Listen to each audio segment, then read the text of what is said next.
Hello, good dag, as they say in Norway. Welcome back. This is round 10 of the Olympiad. I'm with Jan Gustafsson. We are delighted to be joined by another very special person, very special guest, a grandmaster. Yeah, he is. Good friend of ours, Grandmaster David Smerdon is here. Welcome. How are you? I'm good. Thanks for that charming introduction. Yeah, as expected. It could have been a lot better, actually. We could have, but maybe we'll talk about you in a moment, and then you can talk about. There's some tension which we have to get out of the air. There's been some insults towards Australia, whom David plays for on this program, mainly from Lawrence Trent, of course. I've only made fun of ACDC cricket, called Australia a continent, but you've said they're all lazy beach bums. I didn't say they were all lazy beach bums, just most of them. I'm joking. We have some things to sort out. That's we have some things to sort out. No, we love you really, and I love your shirt. Thank you. T-shirt. That is, what is that? That's Sesame Street. It is. Bert and Ernie.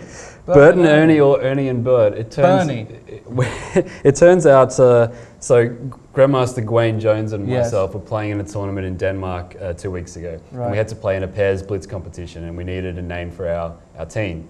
And because I had this shirt on, he said, "Oh, how about Bert and Ernie?" And I said, "Oh, you mean Ernie and Bert?" And he said, "No, it's Bert and Ernie." And I said, "Look, you're definitely wrong. It's Ernie and Bert."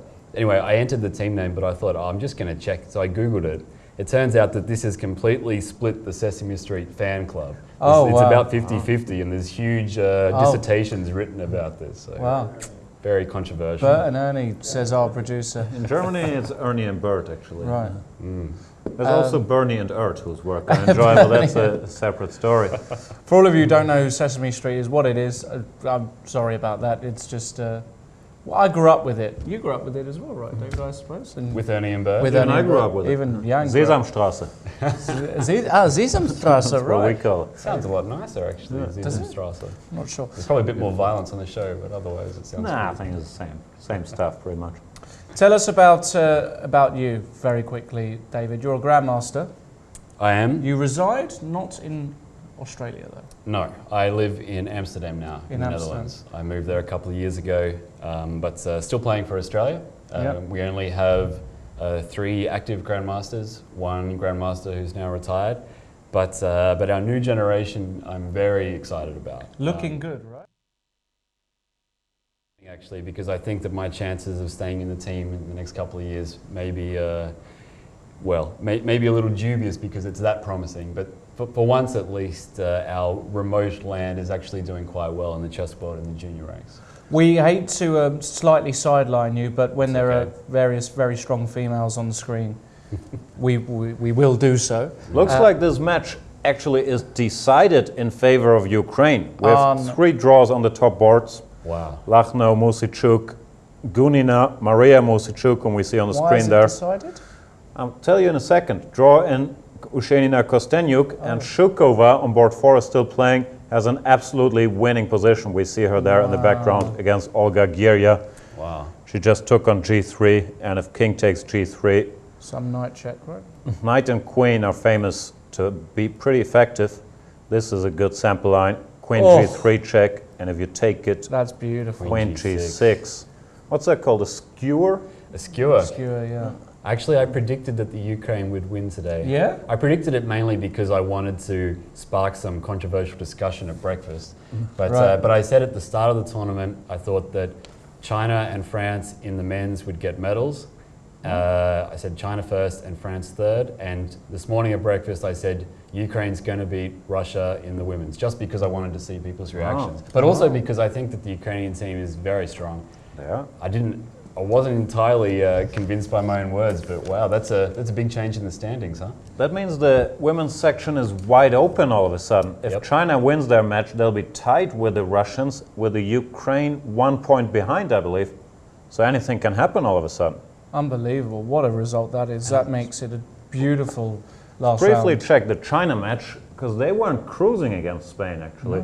Draws on board 2, Zhu Wenjun drew her game, and on board 4, I'll leave that name to you. I never know how to pronounce it. Quiguo. All right. I know that's wrong, but we'll go. She drew against Amalia Aranas Murillo. I could pronounce that, except I can't say the R's. What's going on? I'm not entirely sure what the board points are going to be like, assuming that China wins and Russia loses their match, because this title could very well go down to tie breaks now. Yeah, absolutely. And I believe that China might just be in front, but I'm not convinced about that. Hopefully Jan can set me straight. China is half a board point ahead of Russia, and who after played this 2-2. Yeah, and after this result, it looks like China might even skip a little bit further ahead. What is the... I'm always confused about the tiebreakers. We should know better. It's not straight board points, but it's this weird system of board points multiplied by your opponent's team points. I think that's the main tiebreaker, right?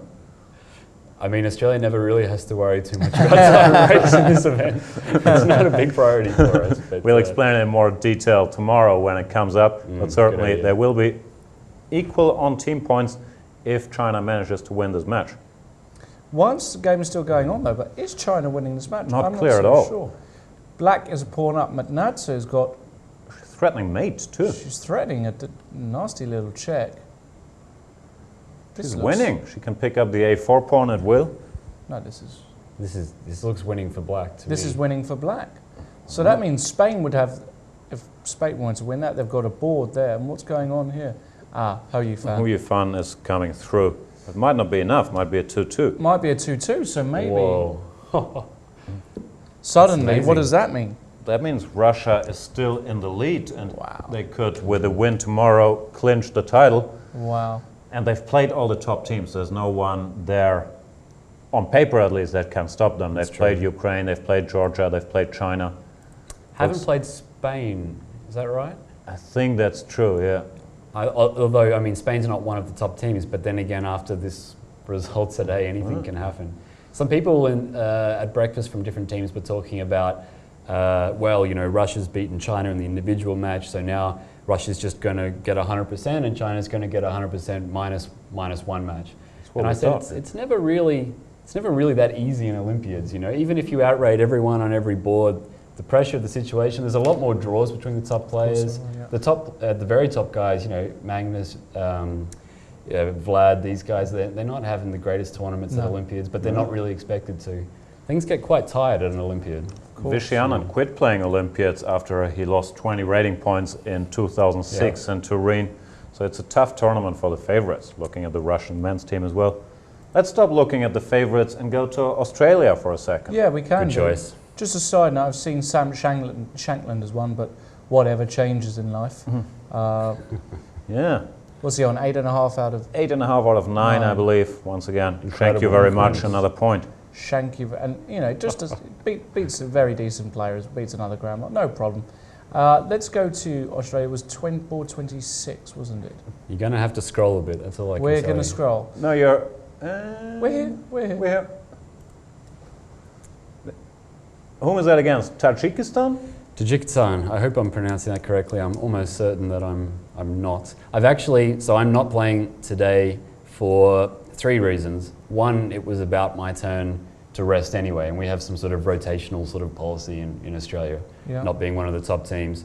2, I've just had 2 losses in a row, and it's always nice to break the cycle. Yeah. And 3, we played against Tajikistan last Olympiad 2 years ago, and we lost 2.5, 1.5. When I 2 pawns up in a rook endgame with 3 minutes to make my 40th move, forgot to press my clock. Lost on time. Oof. So with those memories fresh in my mind, I was rested for today. It was incredibly painful. But it looks like... You're having a good time today. Well, it looks like here on board 1, you're gone. It's over. You lost board 1. You lost board 1. We've lost board 1. You won board 2 and you won board 3 and you're winning board 4. Yeah, we're winning board 4. Last time I checked in, our little wonder kid was a little bit worse, but he's done something wonderful by the looks of things. He's definitely pulled it back. Who's the guy, Anton Smirnov? Can you tell us about him? He's winning all his games, right? Well, I think that you should all pay attention to this name because basically, I believe, honestly, with no bias, which I'm sure you would disagree with, that he is the next Magnus Carlsen. That's my honest opinion about him. He's an incredible talent. He was the strongest 5-year-old in the world, and everyone was, you know, that's not that unusual for Australia because, you know, you get to 5 or 6 and trainers don't really matter at that point. It's just talent or whoever's, you know, been taught chess quickly enough. But now I think he's the 3rd best in the world for his age, with still reasonably limited training. But, well, in this tournament he's picked up 30 points. He's already an IM elect. He's only 13 years old. He's performing 2,500 regularly. And just when you see his games, the maturity in his games is quite phenomenal. One interesting thing that he has in common with Magnus as well is that what he wants to do at lunch and breakfast is quiz you on geographical facts, populations, you know, what cities. do Australians know about geography? You're stuck over there, right? That's why it's good that he's come on the scene, someone who can finally refute your innate biases against my country. Yeah, I gotta. He quizzed us the other day, you know, all of us, all the adults associated with the team. He said, what are the only 2 double landlocked countries in the world? So a country that is landlocked by countries that are landlocked. And none of us could get them. A country that is landlocked by a country that is landlocked. Wow. Yeah. Liechtenstein, is that one of them? With Switzerland? No I don't know. Maybe I'm going to leave this as an open quiz for you guys to debate on. Tweet us, #C24Live, ladies and gentlemen. What are the only 2 landlocked countries in the world that are landlocked by other countries that are landlocked?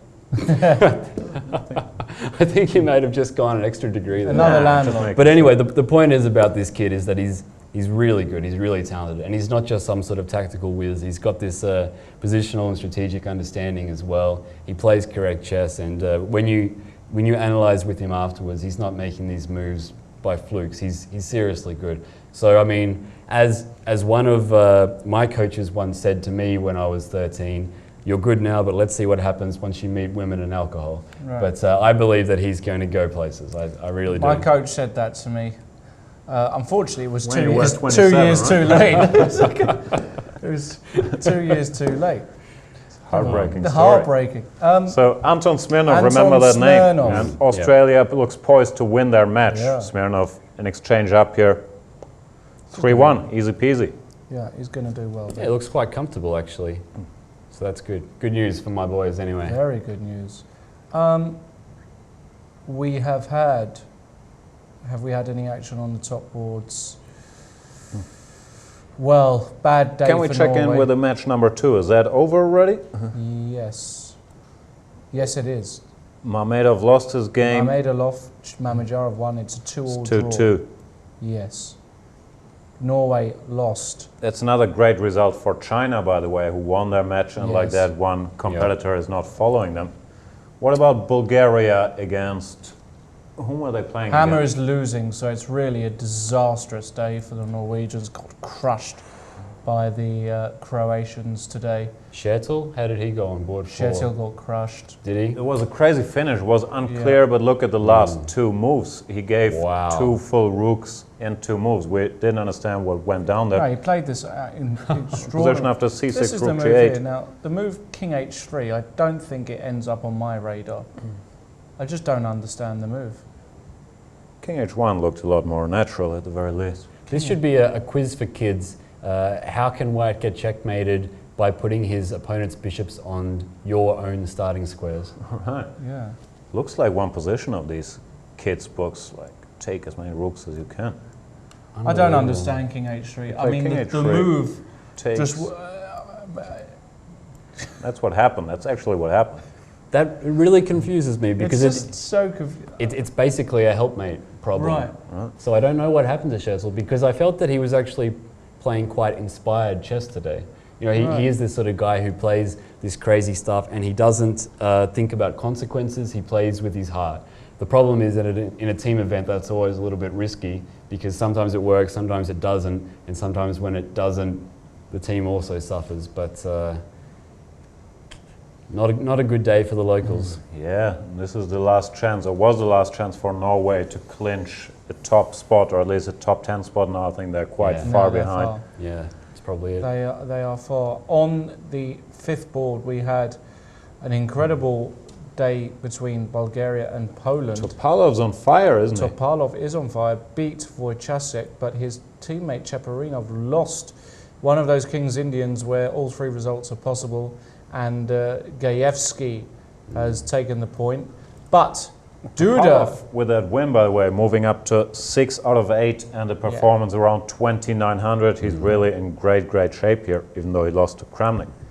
And Duda, the wonder kid from Poland, has beaten the very much informed Valentin Yotov, meaning that Poland have won that match by 2.5, 1.5. A big result for Poland over Bulgaria. I got a question for you too. Trivia question. You may have already spoke about it on the air, in which case I apologise. But before this round, who had the highest performance rating in the Olympiad? I think I know this. It's not the fifth board from Tajikistan. Fifth board from Tajikistan? He's on 100%, isn't he? Well, okay, I'm excluding 100% against you're excluding players. the 100%.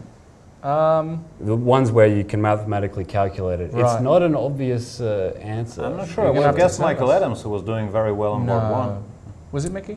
Was Mickey. It was on board 2. Yeah. 2? But it was not an obvious one. I should be tweeting in these questions for you guys to discuss. Let the guys tweet in, hashtag C24 I won't give live. the answer. Don't give it away. But it's hashtag I will try to solve this live on the air. Give me like half an hour to go through all the rating performances. I hope I got the answer. What about right. Sam Shank? No, he's not board 2, he's board 4. I hope you've got the answer. Yeah, I might have just given you all dud steer, but we'll find out soon anyway. Right. He's an under 2,600 player. Right. So what about the USA today? Let's just quickly check in with them. Hikaru Nakamura beat Peralta on 1, so that's a good result for Hikaru.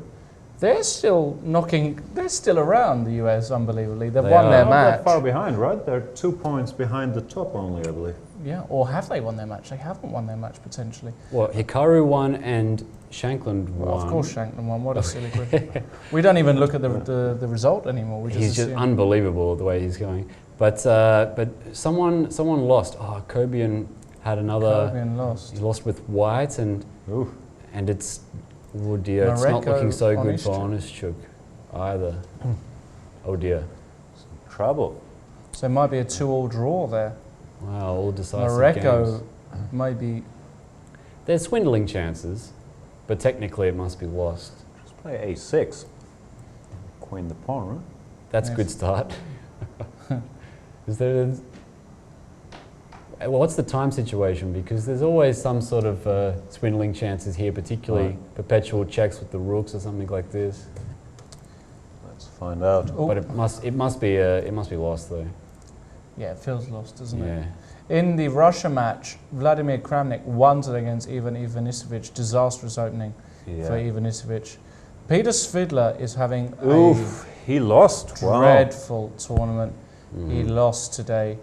Luckily for him, Karyakin won on board 4 and Grishtuk drew, so they won 2.5, 1.5. But poor Peter Svidler. They've been very unconvincing this tournament. But funnily enough, they still might even be able to get a top 5. They might still win a medal. So I know you guys like talking about odds. So what do you reckon the odds would be at the moment of a clean sweep of gold medals by China? You mean 2 gold medals? 2 gold medals. I'd give you very good odds because it didn't look like the China women's team is winning their match and then they're pretty much out of it. So I'll give you like 20-1. 20-1? Yeah. Wow. Is this sort of the standard chess 24-20 dinners? No, he never gives. He's never even mentioned the word 20-1 to me in his life. No, really? To Lawrence I'd give 2-1. I know I'm dealing with a professional here, so I just gotta. Oh, whereas Australians who are barely a country probably don't know how to bet. Is that no, I meant you're the professional. Lawrence, I tried to rip off and offering 2-1. Wow. There you go. First compliment I ever gave, and he's offended. What are we going to do here? It's just unusual because with the 2 of us here, you probably don't know who to insult and who to compliment, and if it's going to go both ways. Just to clear this up, I have no problems whatsoever with Australians. I've just been very strongly influenced by the TV show Flight of the Conchords, which is an excellent show, but it happens to be from New Zealand. And there's a lot of making fun of Australians. Whatever true. I see on TV, like I say on the air, so that's what happened. Is there any good Australian TV shows? Neighbours. Quite a few. Home and Away? In England in particular, Home and Away and Neighbours are sort of big hits. Cool. Farmer Wants a Wife was quite a big hit in Australia, and I think that sparked a number of spin-offs. Even in Germany, I think you've got a Farmer Wants a Wife reality show. Oh yeah, absolutely. Bauer sucht Frau, it's one of my favorites. My girlfriend, who's German, particularly likes this one. It's not quite as good as the original, but what can you do? Okay. We have less farmers. You have a lot of farmers. What about, talking about the Germans, how about your boys? How are they doing today? They are, Georgmeier lost on board 2, and all the other games are in play, and Nisipianu's getting crushed by Sassikar. Well, he's a million pawns down, isn't he? Just the one. Yeah, it's close to that counts as a million. 1 to a million. It's quite amazing to see the pawn still on e7 at this stage in the game. Yeah. It's true. No, he's losing. This is pretty trivial. So that now. means We need a full point somewhere. Oh, it was a draw. Is I beg your pardon. It was a draw on board 2. It comes up as a win on our system, but it's a draw. Right. Meyer, very solid, very good tournament. Performance be above 2,800 before this round, I believe. Draw by Meyer. Snidic, what's going on here? Snidic is... he's a pawn down. But maybe enough comp. I don't know. B5, knight F4. King D5, no? Go somewhere. Why F4? I think I want Jan wants to keep his king close to the king side and sack the knight for the pawn and win with the rest. But King D5 also suggested itself. It looks pretty good for black, I have to say. Looks easier to be black at the very least. Pawn up this King point. B4, knight C3 checks a problem. King B4. Yeah, that could be an issue. Oh yeah. That's an issue. Yeah, I think knight F4 first is the way to go. Yeah. Yeah, Knightage fighting for a draw. That means Germany's in some trouble, right? Let's have one look at Baramitsa. What's going on here? Rook and knight versus rook potential? Well, definitely. Well, I mean, it's a draw, isn't it? Yeah, I think It's going to be a draw. It's Rook A4. Rook B5. Takes. It's going to be a long game, though. Rook G5. Rook G5? Might be Am I a losing? game. Yeah. King F3, knight E5. King F4. King F4. Rook G6. Draw. You're a drawmeister. There we All go. the pieces disappeared within 3 moves. Good job. So Germany fighting for a 2-2. Shall we check in with the English? We love the English, don't we, David? They're not having a great run this event, unfortunately. But the English, just like in the World Cup, I feel that they should be my second adopted team. You know, the Australian connection to the English, that sort of thing. And in the World Cup, I support Australia for as long as we stay in it, which is not. You play in England, don't you? Play for Guildford. That's Which true. sports are we talking? With Football and chess. Yes, but also in the Olympiad, I like the English team very much. Obviously, you know, we're good mates with them all, and they're almost like their football team. They always promise so much. We haven't promised anything for years, David. I don't know what you're talking about. Oh, they promised it to me. We will go there in a minute, but breaking news. Are Armenia on the verge of defeat versus Vietnam? It's another team who hasn't looked all that convincing. I mean, Armenia Draw on board 1. Draw on 1, Lei versus Aronian, but... Sagem Sezian just has been in horrible shape throughout this tournament. Yes. Lost again today. Even from the first round, his opponent had mate in 3, I think, and missed it. Yeah, mate in 4 or something. The guy from Japan. He was also losing against your guys, against Illingworth, I believe. That's right. Not going well here. So he Movsesian lost. Akopian saving the day on 4 potentially because he won, but on board 2, this is the current position. Only black can win. I'll tell you what the problem is when facing Vietnam. The last 3 boards are all called win, so you can't really prepare. I mean, you can, but it's a bit of a mess in chess base because they all have the same last name. And true. We had Nigel Short complaining about that, saying all the English should change their names to John Smith. Yeah. Should I give a comment on this? Yeah. Feel free. Actually, I have to say that, how did you pronounce it? Win. Win. Is that, spelled is that Nguyen, but really? Yes. every poker player knows it's pronounced Win. There's a lot of good poker players. Scotty wins. Scotty Win. I mean, we have one of our female players also of the same name, and that means that for the last 15 years I've been calling her Nguyen. But anyway, it's a very common name in Vietnam. She probably just didn't want it to. No, Win is definitely this. And in the database, there's so many of them. It is quite difficult. But they're an underrated team, I have to say. Oh no, massively. Yeah. I've played a match against this guy actually, Ngok Truong Son Win. He's a very gifted, natural player, not a big theoretician, but plays so well with the pieces, the initiative, around 2-6-50. I think if he learned openings, he'd be up there really. I have to say, this Olympiad may turn out to be a bit of a tragedy for Armenia. I mean, so they're accustomed to success, of course. And this hasn't gone very well. No. But also there's a very high chance that they won't be able to participate in the next Olympiad. Right, because it's in Baku in Azerbaijan. It's in Baku. Is that a high chance, would you say? A very high chance. Most Armenians are actually told not to travel to Baku. I hope I'm getting this correct. I don't want to step on any, say anything wrong culturally, but I think this is the case. And certainly from my conversations with them, quite a lot of the players said that even if they're selected and a team does go, that they themselves won't. So this could mean that it might be quite a big break in between medals for them. Right. Yeah, so Armenia fighting for the 2-2 here. Sargsyan, best he can hope for is a draw. That we got a picture of Win Tromsø. Putting pressure here with black. Might still only be a draw, but certainly Armenia not winning and therewith out of contention. Very hard to evaluate these rook games, and often the computers have a bit of trouble at this stage as well. Yeah. They'll say -0.5, but that means either lost or drawn in reality. I don't really know what's going on here, but I... Take black. Yeah. That's a safe Well, bet. the question is what happens after A6. A6, King E4, Yeah. A7, King E3. Ooh, checkmate happens. Checkmate happens, right? King G1, F2 and King E2. King E2. and King E2, yeah. Yeah. I don't know what's going on. No, you take black. Right. Very interesting stuff. Amazing. How's Michael Adams playing today? Yeah, he's gonna win, isn't he? He had a cute move in the opening. Oh yeah, he's totally winning now. Is he? It's only one pawn. No, But the computer seems to think it's well, a he's lot in more than that. Zugsvan. He's in Zugsvan. Quality of the pieces is quite Yeah, convincing. No, black literally cannot move. Just want to go H5, 97, 95. He is such an impressive player, Mickey Adams. He's technically just so good. No, he's going to win. He got in this cute move at move 19. Let's Can have we a look briefly at show that? Yeah. Okay. Go to move 18, let's say. Bishop H6. Well, that's one way to develop the bishop. Point is, if you take Queen to E4 is good night Vienna. Wow. Quite a beautiful move, actually. Yeah. It's winning an exchange, I believe. Yeah. Yeah. Well, No, it wasn't an exchange. Black played Queen D7, Queen F5, but that ruined his position. Yeah. Yeah. And the current position, Mickey is going to win.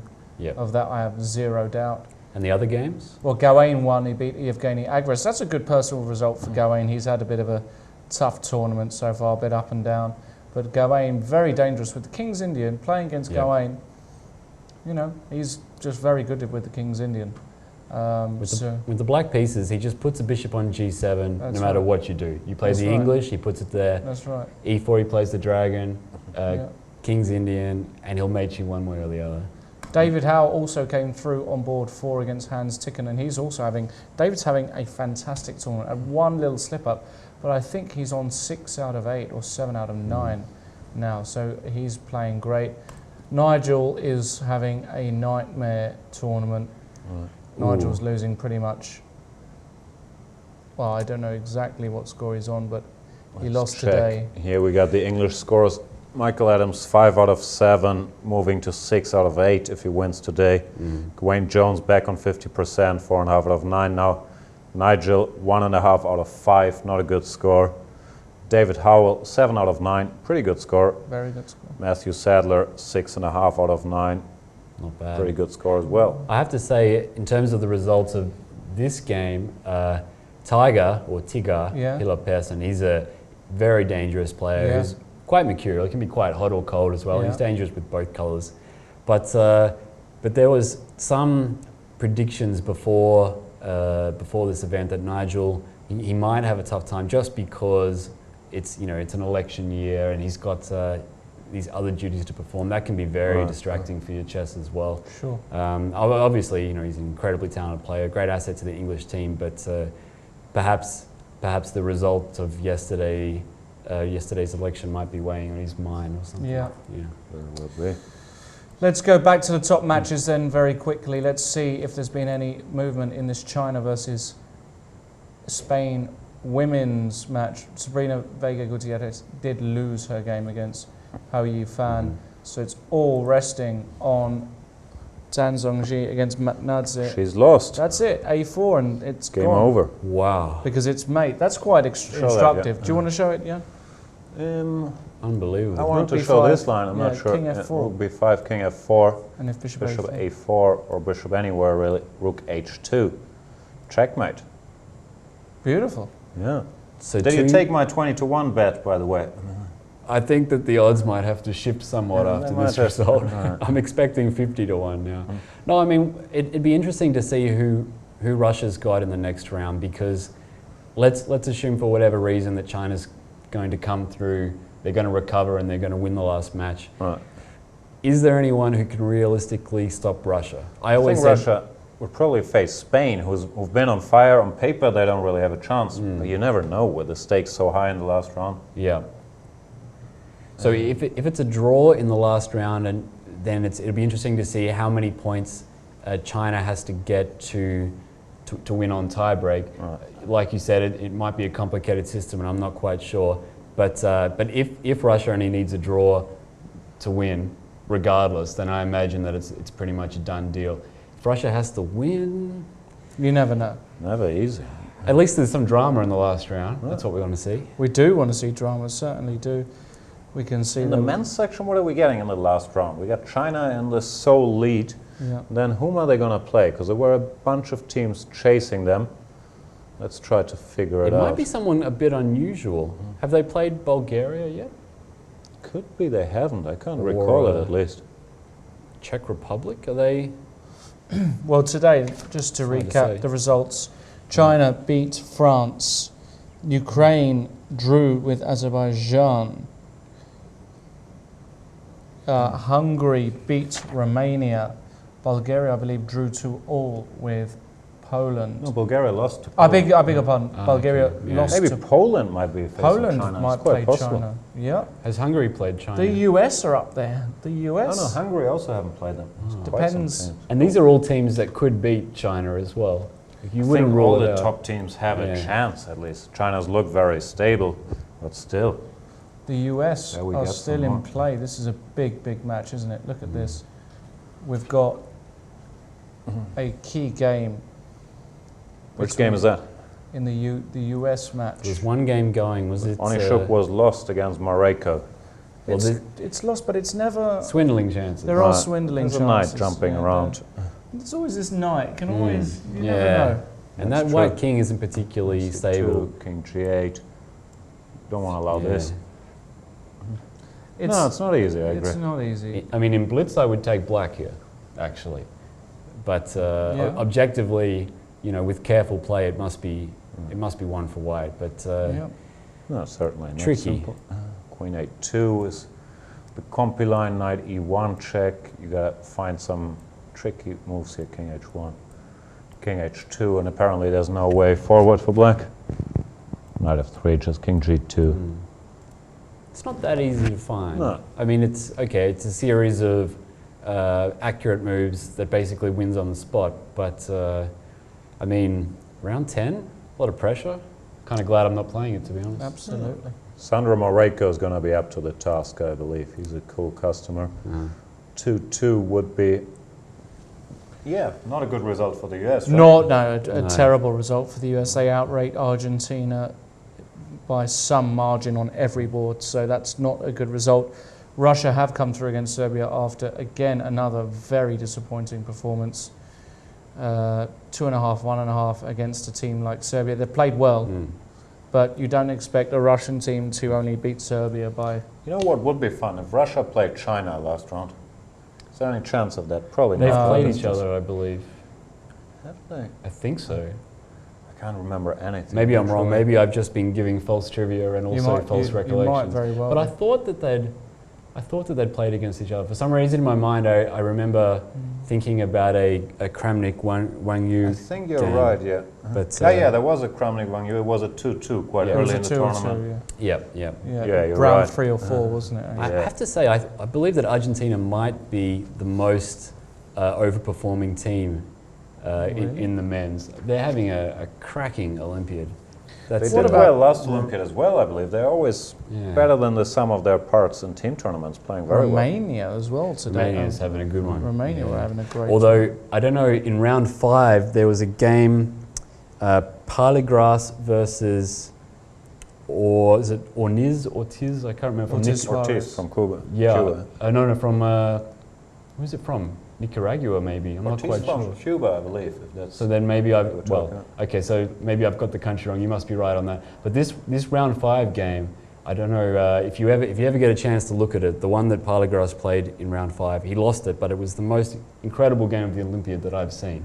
Okay. He was so Palagras' opponent was a queen down for virtually no compensation, a queen down, but found this incredible piece, fortress, threatening perpetual check, and then ended up winning it in the end. It's a nice one if you ever want to check out a nice game from the Olympiad. My favorite so far has been the Erwin Lamy game with black against Brazil, where he had 4 pawns for a rook and a bishop. Made a quiet move, but those were some serious pawns. Just pawns c3, b4, a5, d5, d4, d3. Very nice game, full of crazy tactics. We're missing so many games here, but there's just too many every day. It's tough. Like, believe it or not, this is the first time we even spoke about Australia on the show. I find that hard to believe with you on the air, Jan. It's shocking to me. Okay. Remember to send your tweets in #C24Live. Remember to use the chat function. Yeah, what's going on in the chat? Well, a lot of stuff, a lot of random. You have a chat function? We do. We have a chat function. It's up there starting from today. It's quite impressive. A lot of mixed languages. That's the problem, yeah. Oh, okay. But all is good. Go USA. I understood that one. Okay, so we've got a lot of the top matches finish today. Let's just for 1 second check if the women's match is actually over. Russia against Ukraine. It is over. Natalia Shukova won her game. Yes. Big victory for the Ukraine. There we have the Spanish team still fighting with our colleague David Martinez sitting in the background, looking very relaxed because his player has a winning position on the board. It's tough being a captain. I was a captain 4 years ago. The problem is, in theory, you have to be there till the end of every match and then sign the score sheet. So what I did, I told the last player to still play, to sign it for me, but I'm not sure if that's legal anymore. So you see a lot of captains just sitting there for hours and hours. No, they've actually changed the rules for this Olympiad, primarily because a lot of captains were either subbing in and out with their reserve player so that they could come in and watch the games, or due to laziness reasons, as in your case. But so now you actually have to prepare a letter that's been signed by an arbiter that says you're officially changing captains for some duration, which is obviously far too much work for the laziness exponents to take on board. Yeah, I think I would have preferred to stick around instead of like having to write a letter every day. Yeah, that's too much. And this is the current position in the game between Zhang Zhongdi and Anna Madnazi. She can resign with a clear conscience now. Nice finish, actually. Rook takes e4, last desperate chance here. Yeah, you've still got Rook H2. Rook H2 check to finish off, yeah. She might as well try Rook takes e4, but it's not going to work. Stranger things have happened, but pretty strong move. She's given in. And what a fantastic result for the Spanish women's team holding the Chinese women's team. Brilliant result. We're going to say thank you to David for joining us. It's been a pleasure, as always. Good luck with everything. Good luck with... What do you mean, as always? This is the first time he's ever joined us. I tweet, you know. Yeah, but that's normally not a pleasure in all fairness. It's always... No, we're kidding. Thanks a lot, David. One parting shot, yes. It's been great, guys. Thank you very much for coming. Good work on everything that you guys have been doing. I've been following a bit of the coverage, and as always, you guys do an outstanding job. We appreciate it. We love you, really. And, don't forget to tweet in and send us your stuff, as always. Will do. All right. Thanks David Smerdon. Cheers.